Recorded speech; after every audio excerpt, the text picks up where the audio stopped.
apresiasi untuk kinerja Satreskrim Polres Jepara atas pengungkapan kasus ini, yaitu 6 hari bisa terungkap. Yang kedua, saya ucapkan terima kasih untuk masyarakat Jepara, khususnya di Desa Domos ya, atas doanya dan dukungannya dan informasinya sehingga kasus ini bisa cepat terungkap. Dari kejadian ini atau curas ini yang pertama ya, jadi terjadi pada tanggal 13 Mei tahun 2020 hari Rabu kemarin. Sekitar pukul 12.30, jadi korban ini ya, atas nama SW ini pulang dari kerja yaitu PT Jel, yaitu pulang ke rumah untuk istirahat atau melaksanakan sholat dulu. Jadi dari pelaku ya, atas nama inisial pelaku IP ini sudah mengintip bahwasanya pelaku ini mau menguasai atau mencuri sepeda motor daripada punya korban.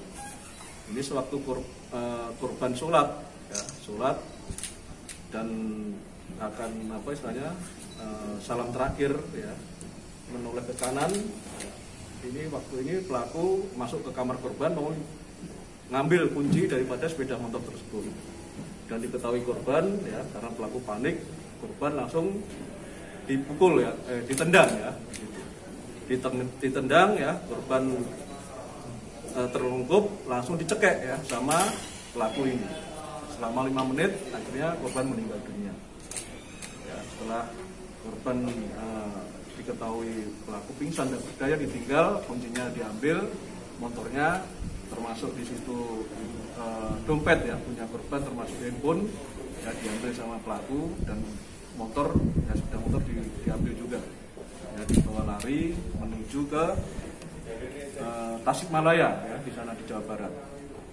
Jadi tim kami ya akhirnya dari kakak korban yaitu saudara AA ya di sini inisialnya ya pulang sekitar jam 5 sore, yaitu mendapati masuk ke kamar korban, mendapati korban dalam posisi terlungkup ya kaku ya meninggal dunia.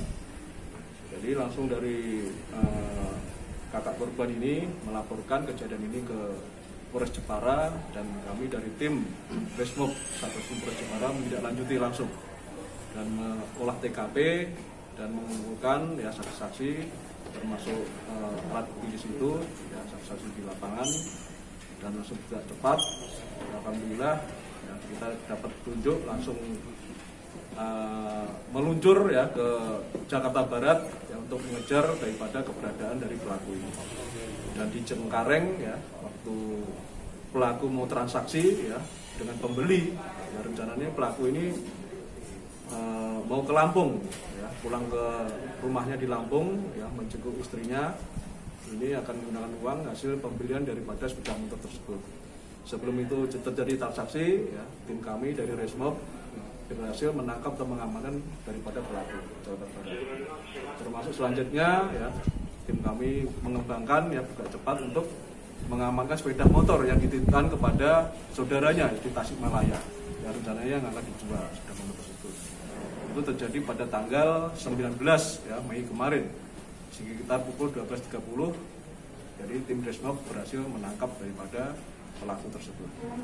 Jadi ini modus operandi daripada kasus ini atau curas yaitu untuk menguasai harta ya, milik korban, yaitu 1 sepeda motor, 1 handphone ya, sudah dijual kemarin tapi berhasil kita amankan ya, dijual lewat online dengan harga berapa? 700.000 ya. Dan barang bukti yang kita amankan ya ini helm Scoopy punya korban ya, termasuk mukena ya punya korban waktu dipakai ya. Terus kunci sepeda motor STNK-nya ya ada.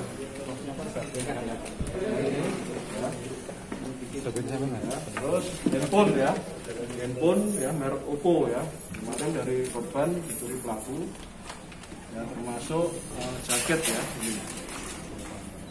Tas ya, tas yang dipakai oleh pelaku kemarin waktu kejadian. Termasuk jaket ini punya pelaku ya, jaket ini. Pakai kemarin waktu melakukan tindak pidana.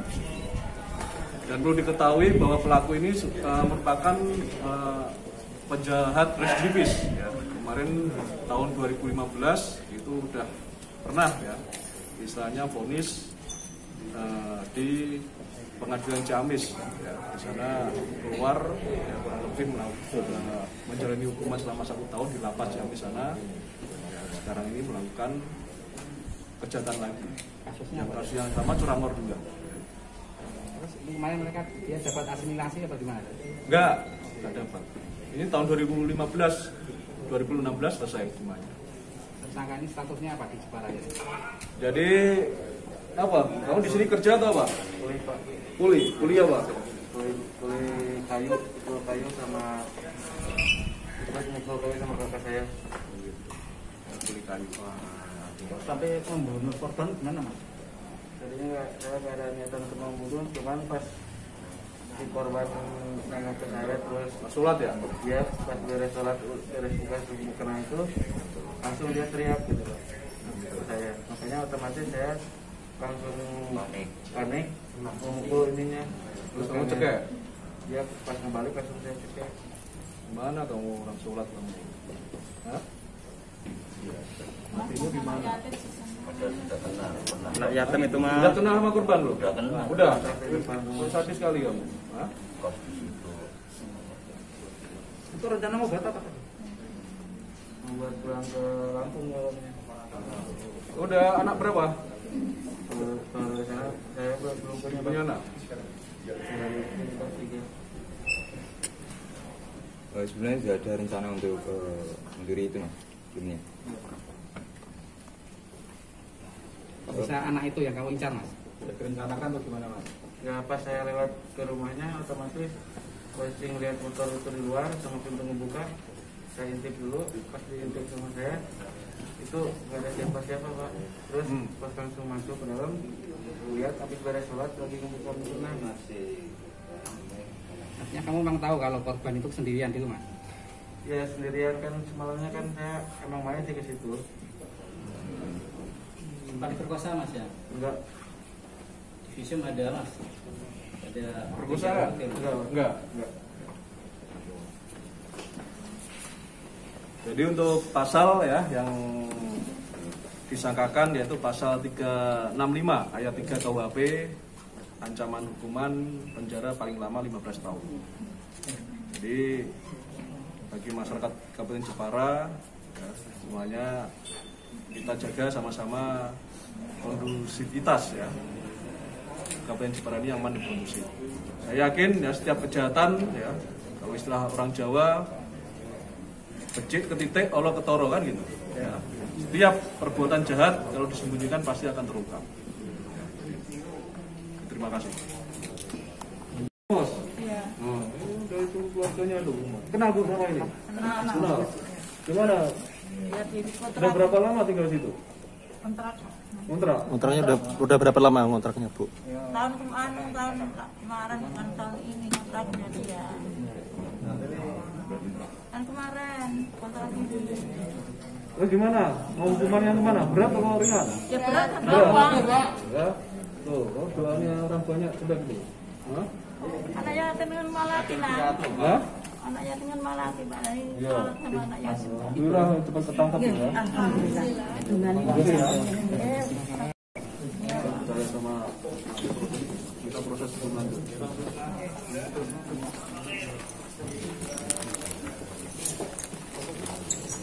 Elisa FM